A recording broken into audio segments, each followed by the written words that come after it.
تو غامدی صاحب کے بارے میں ہم نے کبھی یہ دعویٰ نہیں کیا کہ جو کچھ انہوں نے فکر پیش کی ہے، یہ جو ان کے علوم اور نظریات ہیں، وہ یکا یک ان کے قلب اطہر پر نازل ہو گئے ہیں۔ یہ پہلی دفعہ انہوں نے دنیا کے سامنے رکھے ہیں۔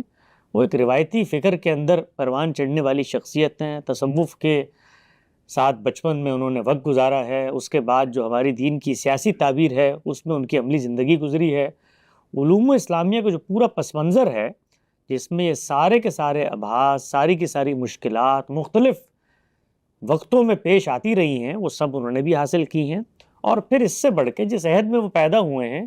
اس عہد کا ایک بہت بڑا چیلنج ہے، اور اس چیلنج کو اس عہد کے بڑے نابخواہ اور بڑے عبقری لوگوں نے ٹیکل کرنے کی کوشش کی ہے۔ وہ یہ ہے کہ قرآن و سنت کی جو تعبیرات رائج ہیں، اس کی ریلیونس ہمارے عہد کے ساتھ کیا بنتی ہے۔ اس پہ سوالات پیدا ہوتے ہیں، کریوسٹیز پیدا ہوتی ہیں، اضطرابات پیدا ہوتے ہیں، دین کے ثبوت کی بحث پیدا ہوتی ہے علم کے پس منظر میں۔ اسی طریقے سے جو کچھ دعوے ہیں اللہ اور اس کے رسول کے، کیا وہ مطابقت احوال کے ساتھ میل کھاتے ہیں؟ اسی طریقے سے دین کی عملی احکامات کیا آج کی دنیا میں روبہ عمل بھی ہیں؟ دین جو آپ سے مطالبات کر رہا ہے وہ کیا قابل عمل بھی ہیں؟ تو یہ ساری بحثیں مختلف زمان و مکان کے ساتھ ہوں گی۔ مثال کے طور پر آپ یہ دیکھیے، ایک زمانے تک بادشاہت تھی، اس بادشاہت میں سرے سے سوال ہی نہیں پیدا ہوتا کہ آپ اختلاف رائے کریں گے، آپ کو نظام بنائیں گے، اور اس کے بعد آپ کو عملی طور پر اس چیز سے سامنا کرنا پڑے گا کہ جو تعبیر رائج ہے اس سے آپ اختلاف کریں۔ تقلید کا اصول مان لیا گیا، علماء کے پاس جوڈیشری تھی، وہ فیصلے کرتے تھے، خود غور و فکر کا عمل ہوتا تھا۔ یہ جو آزادانہ غور و فکر ہے، حریت فکر، اسی طریقے سے یہ جو اس وقت آزادی آپ کو ملی ہے اپنے آراء کے اظہار کی، کیا یہ پہلے بھی تھی؟ تو یہ سب عوامل آپ کس دور میں کھڑے ہیں، آپ کے پس منظر میں کون سا علم ہے، آپ کے قریب عہد کے چیلنجز کیا ہیں، ان سے آپ اثر لیتے ہیں۔ پھر جن لوگوں سے آپ انسپائر ہوئے ہیں ان کا اپنا رجحان کیا ہے ان تمام مباحث کو دیکھنے کا۔ مثال کے طور پر غامدی صاحب نے اپنی کتاب مقامات میں یہ مضمون لکھا ہے، اور اس میں بتایا ہے کہ اس پس منظر میں کہ یہاں پر بر صغیر میں انگریز آ گئے ہیں، اور نہ صرف یہ کہ ہماری معاشرت، ہماری سیاست، ہماری تہذیب اور معیشت متاثر ہو گئی، بلکہ ہمارے علم کو بھی چیلنج درکار ہو گیا۔ تو اس چیلنج میں 3 رویے ہیں جو سامنے آتے ہیں۔ ایک رویہ ہے جو مکتب دیوبند کا ہے، جس کے سرخیل جو ہیں وہ مولانا قاسم نانوتوی، مولانا رشید احمد گنگوئی ہیں۔ دوسرا نقطہ نظر سر سید احمد خان کے قبلے کا ہے، اور تیسرا دبستان شبلی کے علماء کا ہے۔ یہ شبلی نعمانی ہے، اس کا آغاز مولانا ابوالکلام آزاد، سید سلیمان ندوی، ان کے استاد شبلی نعمانی، اسی طریقے سے مولانا حمید الدین فرائی، مولانا مودودی علیہ رحمہ، مولانا امین حسن اصلاحی، مولانا وحید الدین خان۔ یہ لوگ ہیں جو ایک دوسرے طرز فکر سے ان معاملات کو ٹیکل کرنے کی کوشش کر رہے ہیں۔ تو ان کی سورس آف انسپریشن کیا ہے وہ یہ خود بیان کرتے ہیں کہ یہ حضرات نے جو چیز پیش کی، مجھے انہوں نے اپنے ابتدائی کیوریوسٹیز کو حل کرنے میں مدد کی۔ تو کسی صاحب علم کی فکر کا لٹریچر ریویو کرنا کہ اس کے جو مباحث زیر بحث ہیں وہ کب پیدا ہوئے، کہاں سے پیدا ہوئے، کن لوگوں نے اس بارے میں باتیں کی ہیں، یہ بہت فطری عمل ہے۔ حادثہ اس میں یہ ہوا ہے کہ ہمارے ہاں کے مولوی اور علماء جن کا بھی نیا نیا یونیورسٹیوں کے علوم سے سامنا ہوا ہے، وہ اس لٹریچر ریویو کو کچھ ایسی شخصیات جن کے بارے میں انہوں نے اپنے دائرے میں یہ طے کیا ہوا ہے کہ وہ گمراہ ہیں، اور وہ ایک دائرے سے باہر دین کے باب میں غور و فکر کو ممنوعات میں شمار کرتے ہیں۔ کوئی ایسی فکر جو کسی بھی دور میں لوگوں کو متوجہ کر رہی ہو، اس کو ان گمراہ کن نظریات یا ان شخصیات جن کو خود علماء نے گمراہ قرار دے دیا ہے، اس سے مماثل قرار دے کر عوام میں متوحش کیا جائے۔ یہ جو طرز فکر ہے، یہ ہمارے جو نوخیز علماء ہیں جن کا یونیورسٹیوں میں کچھ لٹریچر ریویو سے سامنا ہوا ہے، وہ جب ماضی میں کوئی اشارات پاتے ہیں، کوئی ٹریسز دیکھتے ہیں، تو ان کے ساتھ اٹیچ کرنے کی کوشش کرتے ہیں۔ اگرچہ وہ جو لٹریچر ریویو کا مقصد تھا وہ یہ نہیں تھا، وہ مقصد یہ تھا کہ علوم کے ارتقاء کو دیکھا جائے کہ انسان غور و فکر کے مراحل سے گزرتا ہے تو قلت علم، قلت تدبر کے نتیجے میں کیسے افکار نشو و ارتقاء پاتے ہیں، یہ مقصود تھا۔ اس کو آپ وہاں سے اٹھائیں اور مماثلتیں تلاش کرنا شروع کر دیں،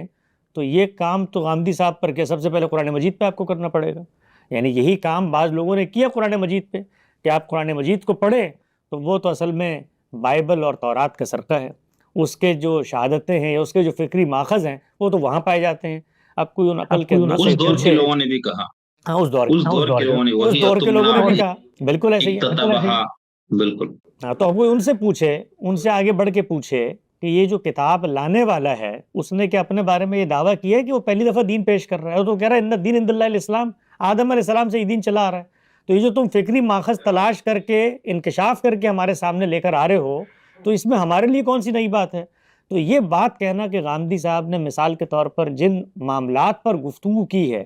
وہ معاملات مستشرقین کے زیر بحث تھے، وہ معاملات سر سید کے زیر بحث تھے، تو بھی سر سید آپ کے نزدیک کوئی غیر انسانی مخلوق ہوگی نا،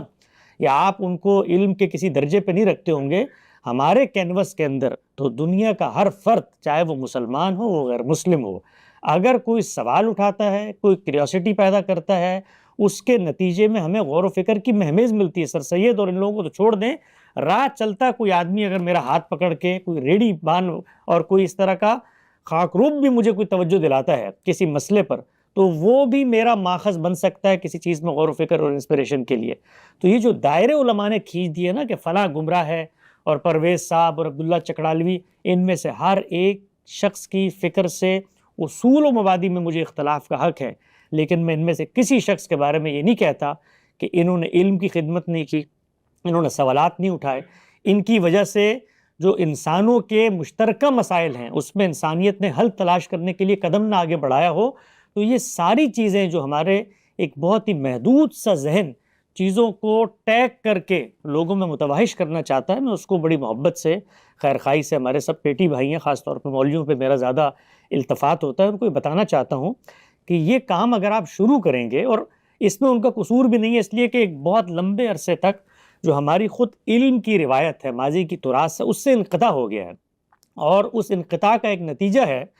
کہ یہ چیزیں بڑی اجنبی لگتی ہیں جب کوئی نئی بات کر دی جائے جو نئی ان کی نظر میں ہوتی ہے، یا کوئی ایسی چیز جو رائج فکر سے مختلف ہو تو فوراً سے اس کے اوپر گمراہی کے لیبل لگا کے اور اس طرح سے متوحش کرنے کی چیزیں کرتی ہیں۔ پورا جو فقہ کا ہمارے ذخیرہ مرتب ہوا ہے،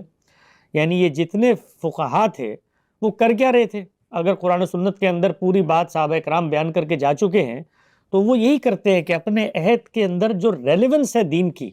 جو معاملات کے ساتھ اس کا الحاق ہے، جو مماثل صورتحال پہ اس کا اطلاق ہے، جو علت کی توسیع ہے، جو اشتراک علت کی بنیاد پر حکم کو ممتد کرنا ہے، اس کو تلاش کرتے ہیں۔ تو غامدی صاحب کے پورے ڈسکورس میں جو بحثیں دین کی پہلے دن سے جاری ہیں، امام شافعی کی زمانے سے لے کے شاہ ولی اللہ تک، وہی زیر بحث ہیں۔ ابھی حال میں ہمارے مختوم اور مربی جناب مولانا عمار خان ناصر نے کتاب لکھی ہے قرآن و سنت کا باہمی تعلق، اس میں عہد بعہد ان مسائل کو ٹریس کر کے بتایا ہے کہ جو کچھ کہا جا رہا ہے آج کے زمانے میں یہ علوم اسلامیہ کی تاریخ میں کس طریقے سے زیر بحث رہا، امام شافعی سے لے کر شاطبی تک اور شاطبی سے لے کے شاہ ولی اللہ تک، اس پر لوگوں نے کیا آراء دی ہیں۔ تو علماء کو چونکہ مطالعے کا اتنا وقت نہیں ہوتا، نئی چیزیں سامنے آتی ہیں، تو اس طرح کی اشتراک علت کی بنیاد پر تواحش پیدا کرنا، فکری ماخذ بیان کرنا اور یہ کہنا کہ یہ بحث تو فلاں کے بھی پیدا ہو گئی، بحث نہیں ہونی چاہیے تھی، پیدا ہو گئی، وہ اگر کسی عقلی ریشنل کی بنیاد پہ ہوئی ہے تو اب آپ میرے پاس اگر آتے ہیں تو آپ مجھے آ کر یہ کہہ کے نہیں ڈرا سکتے کہ جو تم سوال کر رہے ہو سوال تو سر سید نے بھی اٹھایا تھا اور وہ تو گمراہ آدمی تھا، یا یہ تو فلاں مستشرق نے بھی اٹھایا تھا وہ تو گمراہ آدمی تھا۔ بھائی اس کا جو جواب میں دینے جا رہا ہوں اس کے استدلال پر آپ مجھ سے گفتگو کریں۔ میرے اندر جو سوال پیدا ہو سکتا ہے شیطانی وسوسے سے پیدا ہو گیا ہو، لیکن آپ کو میرے ساتھ جب مکالمہ کرنا ہے، گفتگو کرنی ہے، تو استدلال پہ کرنی ہے۔ اور اس پہ بھی میں ایک بات آگے بڑھ کے کہتا ہوں کہ مثال کے طور پر سر سید احمد خان ہوں یا پرویز صاحب ہوں یا عبداللہ چکڑالوی ہوں یا کوئی بھی صاحب علم ہو، آپ کا اصولی نظام فکر ہے، اس میں اور آپ میں کہیں اشتراک پیدا ہو جاتا ہے یا آپ کو اطلاقی رائے دیتے ہیں، دونوں کی بنا استدلال یکساں ہو جاتی ہے، تو اس میں کون سا عذاب اور قیامت آ جاتی ہے؟ کسی شخص نے ایک رائے دی ہے، آپ نے ایک رائے دی ہے، آپ کی رائے کا ماخذ سر سید احمد خان ہے، جس طرح ہمارے علماء کے ہاں چونکہ ماخذ کی بحث استدلال سے نہیں اٹھتی، وہ شخصیات سے اٹھتی ہے، تو ان کی یہ پرابلم ہے کہ ان کو لازماً شخصیت کے اوپر جا کے لیبلنگ کرنی ہے۔ مثال کے طور پہ ان سے جب سوال ہوگا کسی دین کے معاملے کے بارے میں تو سب سے پہلے کیا کہیں گے؟ ہمارے جو مناہج ڈیولپ ہوئے ہیں چار ہی ہیں نا، ایک فقی منہج ہے، سلفی منہج ہے، صوفیانہ منہج ہے، اور ایک ہمارا منہج ہے، ایک پانچواں بھی ہے منہاج عقیدت، وہ اگرچہ جو اخلاق لطائف پہ مبنی ہے، لیکن وہ بھی ایک منہج اب بن گیا ہے. تو بھئی آپ شیعوں کے منہج کو بھی تو شامل کریں نا حسین صاحب، آپ ان کو امت سے باہر رکھ رہے ہیں. آپ کو اگر بہت شوق ہے شامل کرنے کا تو سلفی منہاج میں شامل کر لیں، چونکہ ان کی مذہب کی بنیاد بھی آثار و روایاتی ہیں، تو جس طرح سلفی حضرات کی ہے تو اس میں ان کو شامل کیا جا سکتا ہے. ٹھیک ہے. تاہم تو علماء جس وقت فکر کو لینا چاہتے ہیں تو وہاں چونکہ تقلید کا اصول مان لیا گیا تو لازماً شخصیت پیچھے کھڑی ہوگی، تو وہ غلط ٹول کو لے کے ہمارے پاس آ جاتے ہیں. اور یہاں پر آگے کہتے ہیں دیکھو سر سید نے بات کی، سر سید کی اہمیت نہیں ہے میرے نزدیک، نہ جاوید احمد غامدی صاحب کی اہمیت ہے، استدلال کی اہمیت ہے. وہ استدلال یا علم اور عقل کے مسلمات پہ مبنی ہوگا یا قرآن و سنت کے نصوص پہ مبنی ہوگا. نصوص کی بحث ہوگی تو ان کو سمجھنے کے کچھ فطری اصول اور قواعد اور ضوابط ہیں، ان پر گفتگو ہوگی.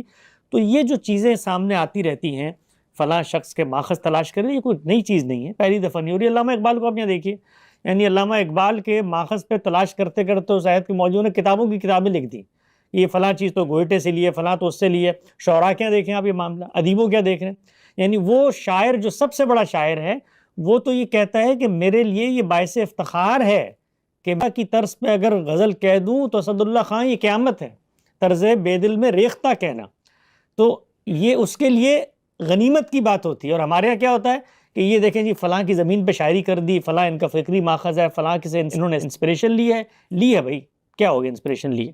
تو آپ کی انسپریشن لینے پر پابندی عائد ہو جائے گی. ان لوگوں نے جو کیوریوسٹیز پیدا کی ہوئی ہیں زمانے میں، سماج میں، معاشرے میں، ان کا خاتمہ ہو جائے گا. وہ تو سامنے مبرہن حقیقت کے طور پر کھڑی ہیں. اور اس انسپریشن کا نتیجہ یہ نکلتا ہے کہ جو مسائل ہمیں پیش آتے ہیں اگر آپ اپنی فکر پہ دوبارہ سے ریوزٹ، ری لرننگ کا کام نہ کریں تو پھر وہ کام ہوتا ہے جو مولوی حضرات اس وقت کر رہے ہوتے ہیں. کبھی کیمرے کی تصویر کو سائے کی مثل کہہ کے جائز کر رہے ہوتے ہیں، کبھی انشورنس کو تکافل کہہ کے جائز کر رہے ہوتے ہیں، کبھی بینک کو وکالت کہہ کے جائز کر رہے ہوتے ہیں. تو اس کے نتیجے میں جو قصر بنتا ہے وہ ان ہیلوں کا بنتا ہے. اور یہ مان لیں اگر آپ کہ ایک ہے دین